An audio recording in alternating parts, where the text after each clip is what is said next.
લક્ષ્ય ન્યૂઝ, એક નજર, એક લક્ષ્ય. દયાપર કલ્પવૃક્ષમાં ખીલ્યું પુષ્પફૂલ. દયાપરથી 2 કિલોમીટરના અંતરે આવેલા શ્રી કમલેશ્વર મહાદેવ મંદિરની સામે આવેલા કલ્પવૃક્ષમાં પુષ્પ ખીલ્યું છે અને આ ફૂલ અષાઢ મહિનામાં પહેલા ફૂલ આવે છે અને પછી પાન આવે છે.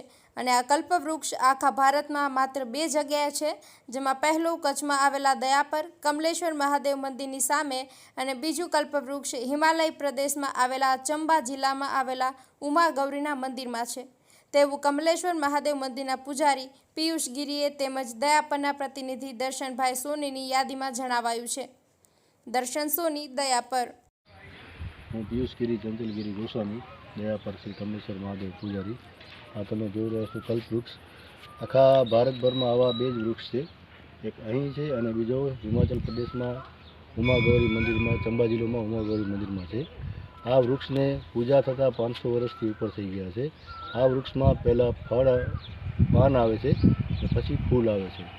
એ અષાઢ મહિનાથી ચાલુ થાય છે, અષાઢથી શ્રાવણ સુધી એનામાં ફૂલ રહે છે. અમારી આ પરંપરાગત પૂજા હાલી આવે છે. હું આ જગ્યાની 7મી પેઢીને પૂજારી છું. જય મહાદેવ.